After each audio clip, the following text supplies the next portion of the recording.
2023년 12월 12일 오전 10시 32분이었다.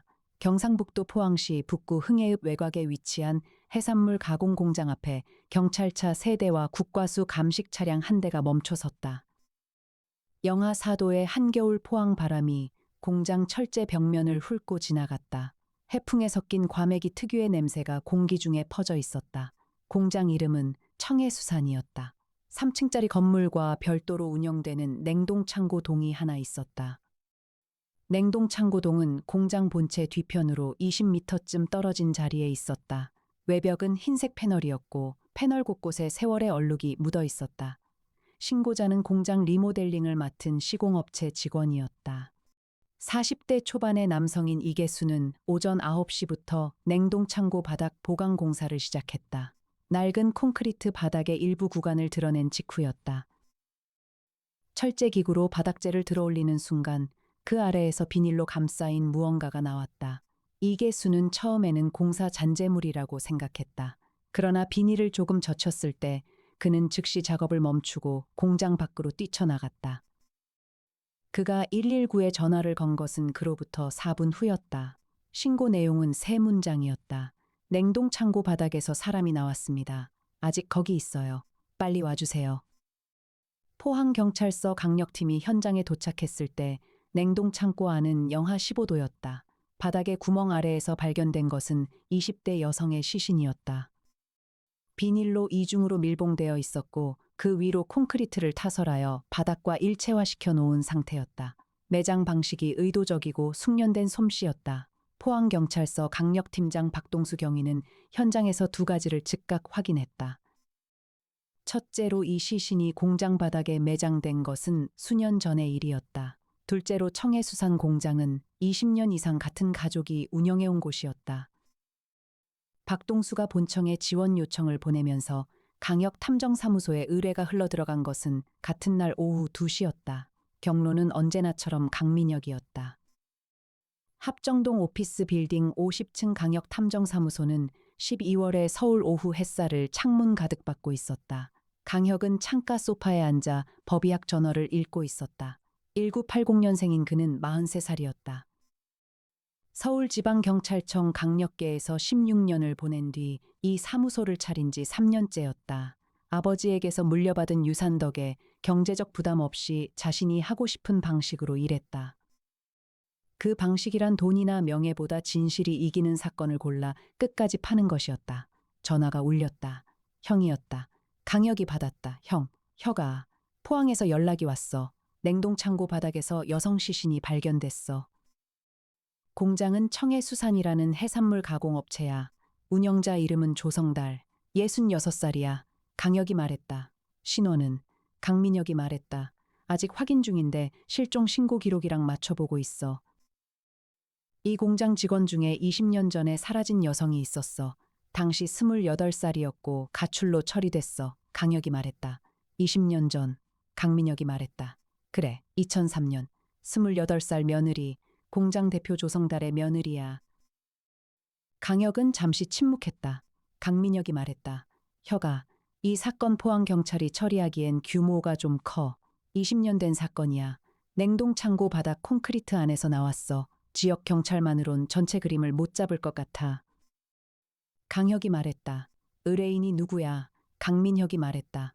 피해자 친정 쪽이야. 형제가 있어. 남동생. 20년 전에 여동생이 사라졌는데 가출로 처리되고 끝났어. 그 이후로 혼자 진상을 밝히려고 했지만 못했어. 이번에 시신이 발견됐다는 소식을 듣고 연락을 해왔어. 강혁이 말했다. 포항 언제 출발할 수 있어? 전화를 끊기도 전에 이해나가 복도에서 걸어 나왔다. 탐정님, 내일 오전 첫 차 예매해뒀어요. 세종이 이미 청해수산 관련 자료 수집 시작했어요. 강혁은 전화를 내려놓으면서 이해나를 보았다. 2998년생인 이해나는 국립과학수사연구원 법화학과 출신이었다. 강혁이 2년 전에 스카우트했다. 그녀가 다루는 2026년 최신 버전 인공지능 세종 로봇은 사무소에 두뇌였다. 이해나는 항상 강혁보다 한 발 앞서 있었다. 강혁이 말했다. 고마워요, 애나씨. 이해나가 고개를 돌리면서 말했다.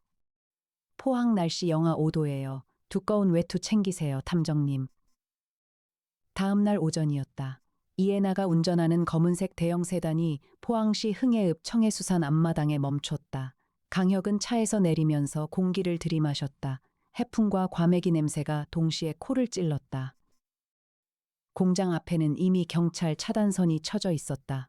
포항경찰서 강력팀장 박동수가 다가왔다.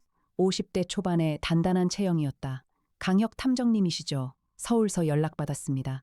강혁이 신분증을 제시하면서 말했다. 수고 많으십니다.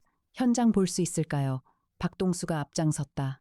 냉동창고동은 공장 본체 뒤편이었다. 강혁과 이에나가 안으로 들어갔다. 차가운 공기가 몸을 감쌌다. 현재 냉동 시스템은 꺼진 상태였지만 외부 기온과 내부 보냉제 덕분에 여전히 서늘했다. 강혁은 문을 들어서는 순간부터 있는 것과 없는 것과 어색한 것을 순서대로 읽었다. 있는 것. 바닥 중앙 우측 구역에 뚫린 구멍. 구멍 주변에 드러낸 콘크리트 파편들. 발굴 구역 안쪽에 얕은 공간. 그곳에 남아있는 비닐 잔재물. 비닐 주변에 흰 분말. 없는 것. 냉동창고 내벽에 있어야 할 온도 기록지. 통상적으로 식품 가공 업체의 냉동창고에는 온도 기록계가 있어야 하는데 벽면에 기록계가 설치된 흔적만 있고 기기 자체가 없었다. 어색한 것. 바닥 구멍 주변의 콘크리트 색깔이었다. 구멍 주변의 콘크리트는 나머지 바닥 콘크리트보다 색이 연했다. 나중에 타설된 것이었다.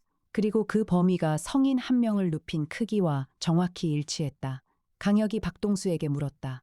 이 냉동 창고가 언제부터 사용됐나요? 박동수가 말했다. 2002년 준공이에요. 공장 확장하면서 지은 창고예요. 강혁이 말했다. 이 바닥 콘크리트 재타설 시기가 언제인지 확인하셨나요? 박동수가 잠시 생각하다가 말했다. 국과수가 샘플 가져갔어요. 분석 중이에요. 아직 결과는 안 나왔고요. 강혁이 이에나를 보았다. 이에나는 이미 태블릿으로 냉동창고 바닥 전체를 촬영하면서 세종에게 전송하고 있었다. 이에나가 말했다. 탐정님, 콘크리트 재타설 부위의 면적과 성분을 세종이 이미지 분석하고 있어요. 강혁은 바닥을 다시 보았다. 재타설 범위는 2평 남짓이었다. 나머지 창고 바닥과 경계선이 미묘하게 달랐다. 나중에 채운 부분은 시공 솜씨가 거칠었다. 전문 미장공이 아닌 사람이 직접 한 것처럼 보였다. 강혁이 말했다. 이 채움 작업이 빠르게 진행됐을 거예요. 주변 사람들 몰래 했을 거고요. 박동수가 말했다. 가능성이 높아요. 이 공장이 겨울에는 과메기 제철이라 직원들이 많이 있었는데 냉동 창고는 그 중에서도 접근이 제한된 구역이었어요. 강혁이 창고를 나오면서 말했다. 조성달 씨를 만나야 해요. 청해수산 대표 조성달은 공장 본체 2층 사무실에 있었다. 66살에 그는 거구였다. 키가 1m 75cm 이상이었고 어깨가 넓었다. 오랜 육체 노동의 흔적이 몸에 배어 있었다. 머리는 반백이었고 눈빛은 침착했다. 말수가 적은 유형이었다. 강혁과 이에나가 들어갔을 때 조성달은 책상 앞에 앉아 있었다. 창 너머로 공장 마당이 보였다. 경찰 차량이 여러 대 보였고 감식팀 인원이 움직이고 있었다. 강혁이 앉으면서 말했다. 강혁 탐정입니다. 몇 가지 여쭤봐도 될까요? 조성달이 말했다. 경찰한테 이미 다 얘기했어요. 강혁이 말했다. 그럼 저한테도 한 번 더 해주시면 감사하겠습니다. 2003년에 며느리가 사라진 일 말씀해 주시겠어요? 조성달의 표정이 미세하게 굳어졌다가 풀렸다. 그 애가 가출한 거예요. 아들이랑 사이가 안 좋아서 나갔어요. 경찰에 신고했는데 찾지를 못했고 강혁이 말했다. 며느리 이름이요. 정하연. 강혁이 말했다. 아드님은요. 조성달이 잠시 시선을 내렸다. 조현우. 지금 부산에 살아요. 강혁이 말했다. 그때 아드님은 어디 있었나요? 며느리가 사라진 날. 조성달이 말했다. 일을 나갔죠. 저도 그날 아침 일찍 포항 시내 거래처에 갔다 왔어요. 강혁이 말했다. 며느리 정하연 씨가 사라진 것을 처음 알게 된 게 언제예요? 조성달이 말했다. 저녁에 돌아왔는데 없었어요. 아들한테 전화했는데 아들도 모른다고 했고 강혁이 말했다. 당시 이 공장에 함께 일하던 직원들은 몇 명이었나요? 조성달이 생각하다가 말했다. 5에서 6명, 계절 따라 달랐어요. 강혁이 일어서면서 말했다. 감사합니다. 또 여쭤볼 게 있으면 다시 오겠습니다. 강혁과 이해나가 사무실을 나왔다. 복도를 걸으면서 이해나가 조용히 말했다. 탐정님, 아들이 부산에 있다는 거 세종이 확인했어요. 조현우, 현재 36세. 부산 해운대구 거주. 직업은 수산물 무역 관련 회사 직원이에요. 강혁이 말했다. 아버지 공장 떠났군요. 이해나가 말했다. 2004년에 포항을 떠났어요.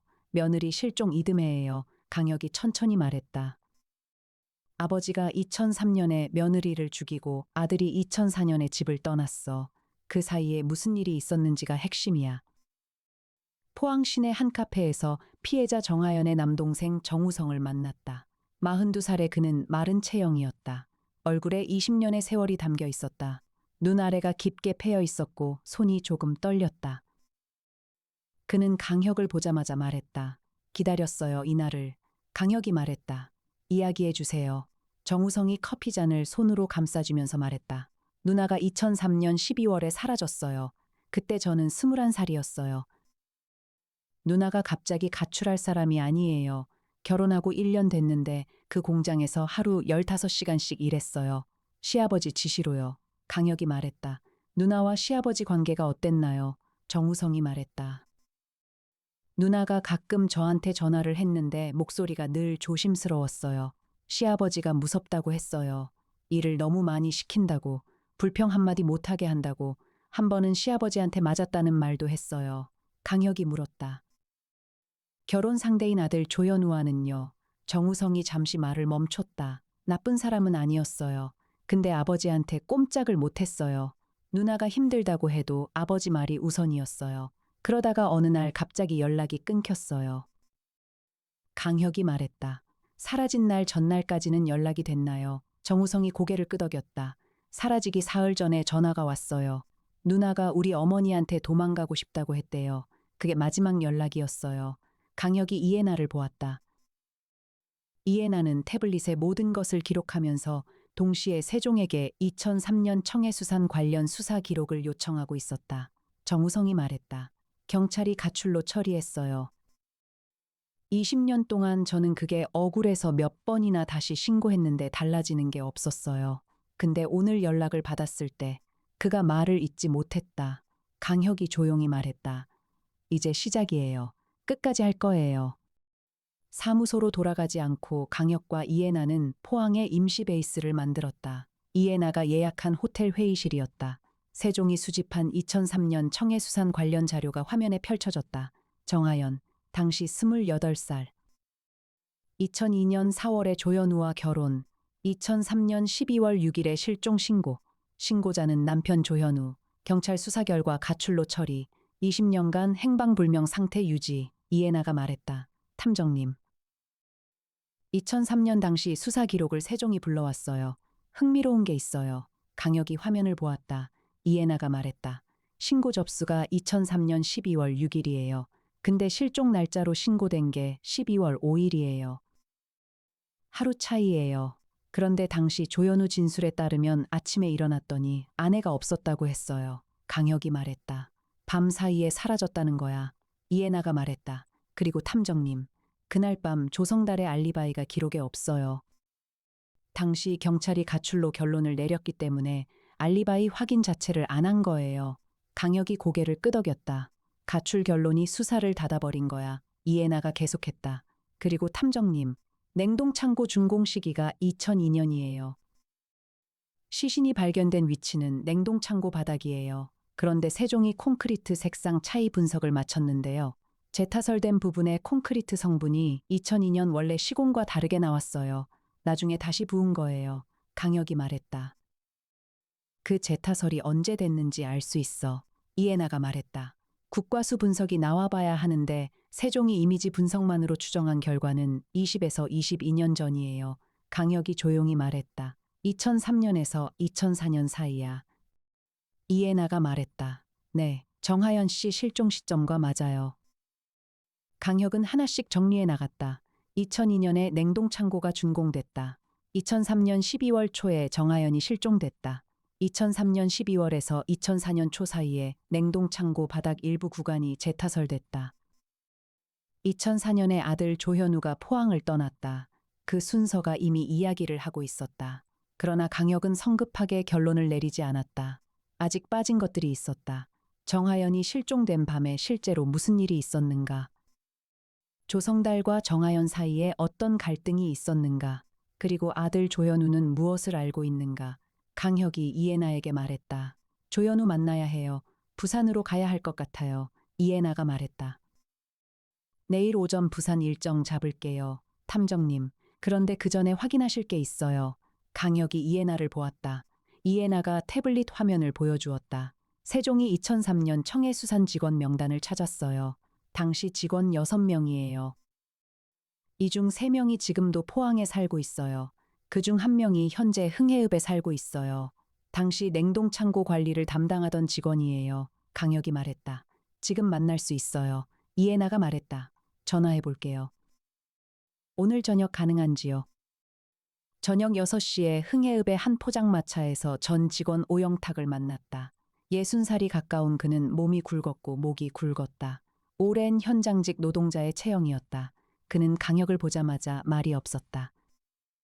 소주잔을 두 손으로 쥐고 있었다. 강혁이 먼저 말했다. 2003년 일 기억하시죠? 오영탁이 잠시 강혁을 바라보다가 말했다. 알고 왔군요. 강혁이 기다렸다. 오영탁이 소주를 한 모금 마시고 잔을 내려놓았다. 겨울이었어요.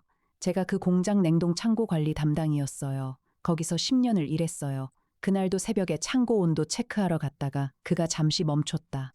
강혁이 말했다. 계속하세요. 오영탁이 말했다. 새벽 2시쯤이었어요. 냉동 창고 쪽에서 소리가 났어요. 발소리요. 무거운 걸 끄는 소리. 저는 무서워서 들어가지 못하고 창고 바깥에서 기다렸어요. 조금 있다가 소리가 멈췄어요. 나와 보니까 사장님이 창고에서 나오셨어요. 강혁이 말했다. 조성달 씨가요. 오영탁이 고개를 끄덕였다. 손에 흙이 묻어 있었어요. 그리고 뭔가 흰 가루 같은 게 묻어 있었어요. 이해나가 조용히 말했다. 시멘트요. 오영탁이 이해나를 보더니 말했다. 그렇게 생각했어요. 그 이후로 며느리가 없어졌고 경찰이 와서 조사했는데 가출이라고 했어요. 저는 아무 말도 못했어요. 강혁이 말했다. 왜요? 오영탁이 말했다. 사장님이 아무한테도 얘기하지 말라고 했어요. 저를 보셨거든요. 새벽에 밖에 서 있던 저를요. 그러면서 네가 본 건 아무것도 아니라고 했어요. 가족끼리 일이라고. 사업이 어렵다고 했는데 그때 제가 거기 있었으면 일이 없었을 거라고. 강혁이 말했다. 협박이었군요. 오영탁이 고개를 숙였다. 제가 그때 말했어야 했는데 20년 동안 그게 마음에 걸렸어요. 그 어린 며느리가 가출이 아니라는 걸 알면서도. 강혁이 말했다. 지금이라도 증언할 수 있습니까? 오영탁이 잠시 강혁을 바라보다가 고개를 끄덕였다. 다음 날 오전 강혁과 이해나는 부산으로 내려갔다. 이해나가 운전하는 차 안에서 두 사람은 말이 없었다. 포항에서 부산까지 고속도로를 타면 1시간 반이었다. 동해안 쪽 겨울 바다가 창 너머로 보였다. 잿빛 하늘과 잿빛 바다가 맞닿아 있었다. 이해나가 운전하면서 말했다. 탐정님, 세종이 한 가지 더 찾아냈어요. 강혁이 말했다. 말해봐요. 이해나가 말했다. 2003년 12월 4일, 정하연 씨 실종 이틀 전이에요. 포항 시내병원에 정하연 씨 이름으로 진료 기록이 있어요. 외상으로 응급실을 방문했어요. 강혁이 말했다. 어떤 외상이었어? 이해나가 말했다. 늑골 골절 의심, 타박상 다수. 당시 진료의사가 기록에 이렇게 썼어요. 환자가 계단에서 넘어졌다고 진술함. 강혁이 창밖을 보면서 말했다. 계단에서 넘어진 게 아니겠지. 이해나가 말했다. 그리고 탐정님, 그 이틀 후에 정하연 씨가 사라졌어요. 강혁이 말했다. 폭력이 있었어요. 실종 직전에 그 폭력이 마지막이 됐을 가능성이 있어. 이해나가 잠시 침묵했다가 말했다. 탐정님, 그날 병원에 데려다 준 사람이 기록에 없어요. 혼자 왔다고 되어 있어요. 강혁이 말했다. 혼자 갈 수 있는 상태가 아니었을 거야. 늑골 골절 의심이면. 이해나가 말했다. 네, 그러면 누군가 데려다 주고 기록에 이름을 남기지 않은 거예요. 강혁이 말했다. 아들이야. 조현우가 아내를 병원에 데려다 줬어. 근데 이름을 남기지 않았어. 이해나가 잠시 생각하다가 말했다. 아들이 알고 있었다는 거예요. 아버지가 아내를 폭행했다는 것을요. 강혁이 말했다. 그래, 아들이 알고 있었어. 부산 해운대구 한 카페에서 조현우를 만났다. 36살의 그는 마른 편이었다. 키는 평균이었고 인상이 날카롭지 않았다. 오히려 어딘가 피로해 보이는 인상이었다. 눈빛이 조용했다. 감정을 오래 눌러온 사람의 눈빛이었다. 강혁이 자리에 앉으면서 말했다. 어제 포항에서 발견된 것에 대해서는 알고 계시죠? 조현우가 고개를 끄덕였다. 뉴스로 봤어요. 강혁이 말했다. 정하연 씨 얘기를 해주세요. 조현우는 오랫동안 테이블 위를 바라보았다. 손을 깍지 끼고 있었다. 하연이는 좋은 사람이었어요. 제가 나쁜 사람이었어요. 강혁이 기다렸다. 조현우가 말했다. 아버지가 그 사람을 힘들게 했어요. 저는 알면서도 막지 못했어요. 아버지가 무서웠어요. 강혁이 말했다. 2003년 12월 2일에 아내를 병원에 데려다 줬죠. 조현우가 눈을 들었다. 강혁이 말했다. 늦골 골절이었어요. 조현우가 잠시 강혁을 바라보다가 말했다. 그날 아버지가 작업 지시를 안 따랐다는 이유로 하연이를, 저는 그 소리를 들었어요. 그러고도 막지 못했어요. 나중에 보니까 하연이가 쓰러져 있어서 병원에 데려갔어요. 이해나가 말했다. 그게 마지막이 아니었군요. 조현우가 고개를 저었다. 이틀 후에 저녁에 퇴근해서 왔는데 하연이가 없었어요. 아버지한테 물었더니 나갔다고만 했어요. 저는 그 말을 들었을 때 그가 말을 멈췄다. 강혁이 조용히 말했다. 그 말이 사실이 아닌 걸 알았죠. 조현우가 눈을 감았다가 떴다. 알았어요. 근데 확인을 못했어요. 아버지가 무섭고 겁이 났어요. 그래서 그냥 신고를 했어요. 가출이라고요. 저도 가출이라고 믿고 싶었어요. 강혁이 말했다. 2004년에 포항을 떠났어요. 조현우가 말했다. 더 이상 거기 있을 수 없었어요. 강혁이 말했다. 조현우 씨 20년이 지났어요. 지금 증언할 수 있습니까? 조현우가 강혁을 바라보았다. 그의 눈이 처음으로 흔들렸다. 해야죠. 이제는요. 포항으로 돌아오는 차 안에서 강혁은 생각을 정리했다. 지금까지의 구도는 명확했다. 조성달이 며느리 정하연을 살해하고 냉동 창고 바닥에 매장했다. 아들 조현우는 그것을 알거나 의심했지만 20년간 침묵했다. 전직 직원 오영탁은 그날 밤을 목격했지만 협박으로 침묵했다. 그것이 20년 동안 닫혀있던 사건이었다. 그러나 강혁은 아직 한 가지가 어색하다고 느꼈다. 이해나가 운전하면서 말했다. 탐정님, 생각 많이 하시는 것 같아요. 강혁이 말했다. 조성달이 그날 밤 혼자 다 했다는 게 가능한지 생각하고 있어요. 이해나가 말했다. 냉동창고 바닥 공사를요. 강혁이 말했다.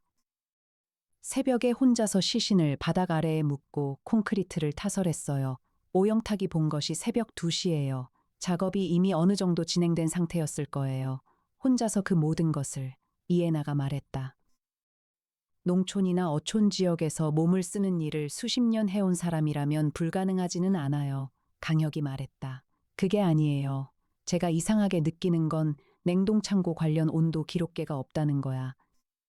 현장에서 봤을 때 기록계가 벽에 설치됐던 흔적이 있었어요. 근데 기기가 없어. 이해나가 잠시 생각하다가 말했다. 기기를 치운 거예요. 왜요? 강혁이 말했다. 온도 기록계는 시간대별 온도를 기록해요. 그 기록에 이상한 게 남아 있었다면 치울 이유가 있어. 이해나가 말했다. 탐정님, 그 기록계가 언제 없어진 건지 확인해 볼게요. 강혁이 말했다. 그리고 하나 더. 냉동창고 바닥 재타설에 필요한 콘크리트 자재. 그 자재를 누가 언제 구입했는지요. 이해나가 태블릿을 켜면서 세종에게 조회를 지시했다.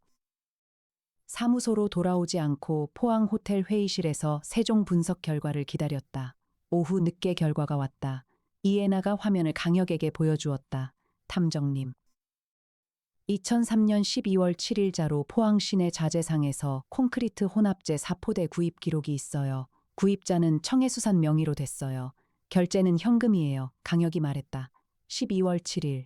정하연 씨 실종 신고 다음 날이야. 이해나가 말했다. 네. 그리고 탐정님, 현금 결제라 구매자 특정은 어렵지만 자재상 사장이 아직 포항에 계세요. 20년 전 기억을 물어봐야 해요. 강혁이 말했다. 지금 갈 수 있어요. 이해나가 말했다. 이미 전화해뒀어요. 오늘 저녁에 만날 수 있대요. 흥해읍 인근 건자재상 사장 문기일은 70살이 가까운 노인이었다. 가게 안은 각종 건자재 샘플로 가득했다. 문기일은 선반 뒤에서 나오면서 말했다. 청해수산에서 오셨어요. 그때 생각이 나죠. 20년이 넘었는데도요. 강혁이 말했다. 왜 기억이 나시나요? 문기일이 말했다. 한겨울 새벽에 온 손님이었거든요. 새벽 5시쯤이었어요. 가게 문 열기 전인데 문을 두드렸어요. 그 양은 아주 많지는 않았는데 현금으로 빨리 달라고 했어요. 강혁이 말했다. 청해수산 대표 조성달 씨였나요? 문기일이 고개를 끄덕이려다가 멈췄다. 아니요. 조 사장님이 아니었어요. 젊은 사람이었어요. 키가 크고 눈이 날카로웠어요. 30대 초반 같았어요. 강혁이 이에나를 보았다. 이에나의 손이 태블릿 위에서 멈췄다. 강혁이 말했다. 젊은 사람이요. 문기일이 말했다. 네, 조 사장님 아들 같지는 않았어요. 처음 보는 얼굴이었어요. 조 사장님이 아는 사람을 보냈겠거니 했어요. 강혁이 말했다. 그 사람 얼굴을 지금도 기억하십니까? 문기일이 잠시 생각하다가 말했다. 눈이 특이했어요. 한쪽 눈 아래에 점이 있었어요. 기억해요. 강혁이 이에나에게 말했다. 20년 전 청해수산 직원 명단에서 30대 초반 남성을 추려봐요. 이에나가 이미 세종에게 명령을 넣고 있었다. 세종이 3분 만에 결과를 냈다. 이에나가 화면을 강혁에게 보여주었다. 2003년 청해수산 직원 중 30대 초반 남성은 2명이에요. 김재문 당시 32살, 그리고 박성훈 당시 30살이에요. 세종이 이 2명의 현재 위치를 확인 중이에요. 이에나가 문기일에게 2사람의 사진을 태블릿 화면으로 보여주었다. 문기일이 화면을 보다가 왼쪽 사진을 손가락으로 가리켰다. 이 사람이에요. 박성훈, 현재 42살, 현재 거주지는 경상북도 경주시였다. 세종이 박성훈의 현재 정보를 추가로 수집했다. 이에나가 분석 결과를 강혁에게 보고했다. 탐정님, 박성훈이 2004년에 청해수산을 그만뒀어요. 조현우가 포항을 떠난 해예요.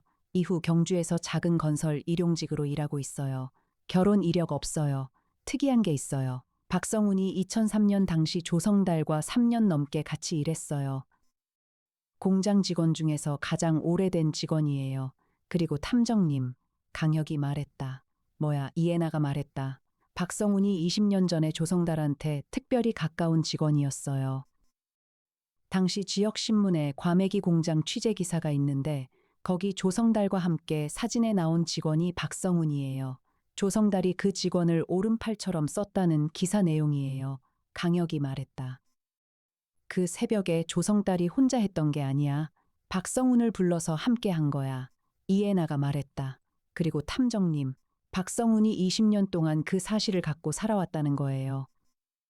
강민혁에게 전화를 걸었다. 형, 박성훈이라는 인물 조회해줘. 2003년 청해수산 직원이야. 2004년에 그만뒀어. 현재 경주 거주야. 강민혁이 잠시 후 말했다. 혁아, 박성훈 관련해서 이상한 게 있어. 2005년에 포항 쪽에서 금품 갈취로 입건된 기록이 있어. 피해자가 조성달이야. 강혁이 멈췄다. 강민혁이 계속했다. 처벌받지는 않았어. 조성달이 고소를 취하했어. 합의된 거야. 합의금 내역은 당연히 안 나오는데. 강혁이 말했다. 박성훈이 조성달한테 돈을 요구한 거야. 그날 밤 일을 빌미로. 강민혁이 말했다. 혁아, 그게 20년 동안 반복됐을 가능성이 있어. 강혁이 말했다. 형, 박성훈이 공범이야. 그리고 조성달을 20년 동안 협박해온 공범이야. 경주로 갔다. 박성훈은 경주 외곽 소형주택에 살고 있었다. 낮은 담장 안쪽에 낡은 2층 집이었다. 강혁과 이에나가 문 앞에 서자 30초 정도 기다린 뒤 문이 열렸다. 박성훈은 42살의 남성이었다. 키가 크고 눈빛이 날카로웠다. 한쪽 눈 아래에 점이 있었다. 강혁이 말했다. 강혁 탐정입니다. 2003년 12월 이야기를 해야 할 것 같아요. 박성훈이 강혁을 바라보았다. 그 눈빛은 놀라움도 당황도 아니었다. 오히려 오래 기다렸다는 눈빛이었다. 들어오세요. 거실에 앉은 박성훈은 팔짱을 끼지 않았다. 두 손을 무릎 위에 올려놓고 강혁을 바라보았다. 강혁이 말했다. 그날 새벽 자재상에 다녀온 것 알고 있어요. 냉동 창고 바닥에 콘크리트를 채운 것도요. 박성훈이 말했다. 20년 됐네요. 강혁이 기다렸다. 박성훈이 말했다. 그날 밤 사장이 저를 불렀어요. 새벽 1시 넘어서요. 갔더니 냉동 창고에 며느리가 있었어요. 이미 그렇게 돼 있었었어요. 강혁이 말했다. 어떻게 됐다는 거예요? 박성훈이 말했다.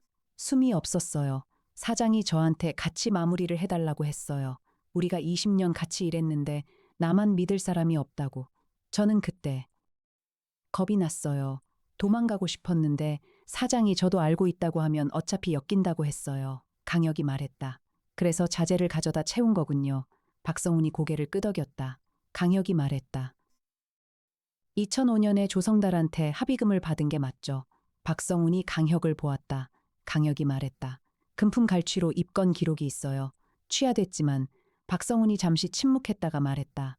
저도 그게 부끄러워요. 돈이 필요했어요. 그 사람한테 요구했어요. 근데 그게 한 번으로 끝나지 않았어요. 그 이후로도 몇 번. 강혁이 말했다. 20년 동안 그 사실이 짓눌렸겠군요. 박성훈이 아무 말도 하지 않았다.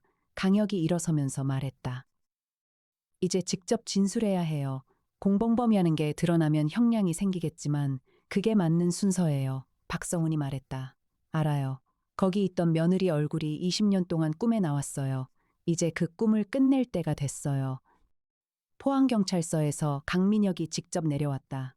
회의실에서 강혁이 정리한 모든 자료를 넘겼다. 오영탁의 목격 진술, 조현우의 병원 동행 정황과 침묵의 이유, 문기일 자재상 사장의 구매자 특정, 박성훈의 자백. 박성훈은 그날 저녁 경주경찰서에서 자진 출두하여 진술서를 작성했다. 조성달은 다음날 오전 포항경찰서에 의해 피의자 신분으로 소환됐다. 조성달은 첫 번째 소환에서 묵비권을 행사했다. 그러나 박성훈의 진술과 콘크리트 자재 구입 기록과 오영탁의 목격 증언이 제시되자 두 번째 소환에서 모든 것을 인정했다. 진술 내용은 다음과 같았다. 2003년 12월 5일 밤에 며느리 정하연이 공장 도망 계획을 세우고 있다는 것을 알게 됐다. 며느리가 친정에 연락을 취하고 있었다. 공장 운영에 필요한 인력을 잃는 것과 가족 이야기가 밖에 나가는 것이 싫었다. 막으려다가 일이 커졌다. 최후에는 돌이킬 수 없는 상태가 됐다. 어떻게 해야 할지 몰랐다. 박성훈을 불렀다. 강혁이 강민혁에게 말했다. 공장 운영에 필요한 인력이라는 말이 진짜 이유야. 강민혁이 말했다. 어떤 의미야? 강혁이 말했다. 20년 전 그 공장에서 며느리는 가족이 아니라 노동력이었어. 도망가면 안 되는 노동력. 그래서 막다가 일이 커진 거야. 강민혁이 잠시 침묵했다가 말했다. 혁아. 이런 사건이 제일 힘들지. 강혁이 말했다. 20년이야 형. 20년 동안 냉동창고 바닥 아래에 있었어. 그 차가운 공간에. 사건이 공식적으로 수사 단계에 돌입한 이후 강혁은 정우성을 다시 만났다. 포항 시내 같은 카페였다. 정우성은 이번에는 손이 떨리지 않았다. 강혁이 말했다. 이제 수사기관이 진행할 거예요. 조성달이 자백했어요. 박성훈도 진술했어요. 정우성이 한참 동안 테이블을 보다가 말했다. 20년이에요. 20년 동안 경찰에 가도 아무도 안 믿어줬어요. 가출이라고만 했어요. 강혁이 말했다. 이제는 달라요. 정우성이 말했다. 누나 묻어줄 수 있어요. 이제. 강혁이 말했다. 유해 반환 절차가 끝나는 대로 가능해요. 정우성이 눈을 감았다. 그가 눈을 뜰 때 그 눈빛이 달라져 있었다. 20년의 무게가 조금 내려진 것 같은 눈빛이었다. 강혁이 자리에서 일어서면서 말했다. 고생하셨어요. 정우성이 말했다. 탐정님이 고생하셨죠. 제가 드릴 말씀이. 강혁이 손을 흔들며 말했다. 괜찮아요. 해야 할 일 한 거예요.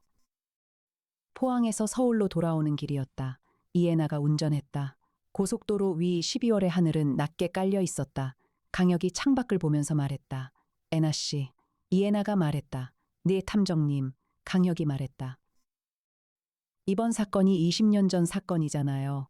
20년 전에 제대로 된 수사가 이루어졌다면 냉동창고 바닥 아래에 있지 않아도 됐을 텐데. 이해나가 잠시 말이 없다가 말했다. 가출로 처리된 거요. 강혁이 말했다. 가출로 처리하면 쉬워요. 수사를 닫을 수 있으니까. 그게 제일 쉬운 결론이었겠지. 근데 그 쉬운 결론 때문에 20년이 지났어. 이해나가 말했다. 탐정님은 형사 시절에 그런 사건을 보셨나요? 쉬운 결론으로 닫힌 사건들. 강혁이 잠시 생각하다가 말했다. 봤어요. 그래서 나온 거야. 강력계에서요. 쉬운 결론이 진실보다 위에 올라가는 걸 너무 많이 봤어. 이해나가 고속도로 차선을 지키며 말했다. 탐정님이 이 일을 하는 게 그래서군요. 강혁이 말했다. 다친 사건을 다시 여는 거야. 그게 탐정 일의 절반이에요. 이해나가 말했다. 나머지 절반은요. 강혁이 잠시 생각하다가 말했다. 살아남은 사람들 옆에 있어주는 거요. 이해나는 그 말을 듣고 한동안 말이 없었다. 핸들을 두 손으로 잡고 앞을 보았다. 그 침묵 안에서 이해나가 무슨 생각을 하는지 강혁은 알 것 같기도 했고 모를 것 같기도 했다. 그는 창밖을 계속 보았다. 12월의 고속도로는 길고 조용했다. 2023년 12월 말이었다. 조성달은 살인 혐의로 구속되었다. 20년이 지난 사건이었지만 살인죄는 공소시효가 없었다. 박성우는 사체 유기 방조 및 증거 인멸 혐의로 조사를 받았다. 20년의 협박 관계도 수사 대상이 됐다. 조현우는 참고인으로 조사를 받았다. 당시 아내의 상태를 알고도 신고하지 않고 가출로 신고한 부분에 대한 조사였다. 법적으로 처벌 가능한 범위인지 검토 중이었다. 정하연의 유해는 국과수 신원 확인 절차를 거친 후 정우성에게 인계될 예정이었다. 20년 만이었다. 강혁은 사무소 50층 창가에 앉아 이 모든 것이 정리되는 것을 지켜보았다. 이해나가 커피를 2잔 들고 왔다. 강혁 옆에 앉았다. 두 사람은 잠시 창밖의 서울을 내려다보았다. 이해나가 말했다. 탐정님, 이번 사건에서 가장 먼저 잡으신 게 냉동창고 온도 기록계였잖아요. 강혁이 고개를 끄덕였다. 없어야 할 것이 없었어요. 있어야 할 것이 없는 거요. 온도 기록계는 있어야 해요. 근데 없었어. 그게 눈에 걸렸어요.